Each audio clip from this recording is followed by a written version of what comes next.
విజయ్ నేతృత్వంలోని టీవీకే పార్టీని అధికారానికి దూరంగా ఉంచడమే లక్ష్యంగా దశాబ్దాల శత్రుత్వానికి పక్కన పెట్టి డీఎంకే ఒక సంచలన నిర్ణయం తీసుకున్నట్టుగా సమాచారం అందుతోంది.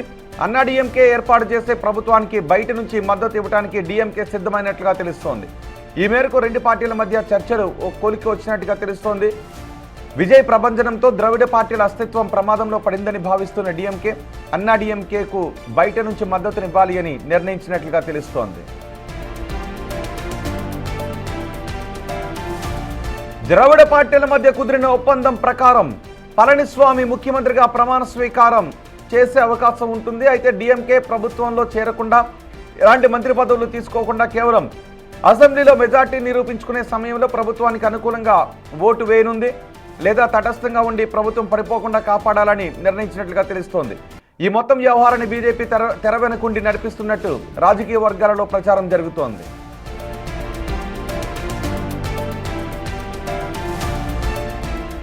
విజయ్ అధికారంలోకి వస్తే డీఎంకే అన్నా డీఎంకే పార్టీల క్యాడర్ టీవీకే వైపు వెళ్లే ప్రమాదం ఉంది. మరోవైపు ప్రభుత్వం ఏర్పాటు కాకపోతే రాష్ట్రపతి పాలన వచ్చి మళ్లీ ఎన్నికలు జరిగితే విజయ్ మరింత మెజార్టీతో గెలుస్తారు అని రెండు పార్టీలు భయపడుతున్నాయి. అందుకే శత్రువుకు శత్రువు మిత్రుడు అనే సూత్రాన్ని పాటిస్తూ ఇరు పార్టీలు చేతులు కలపాలని నిర్ణయించినట్లుగా సమాచారం.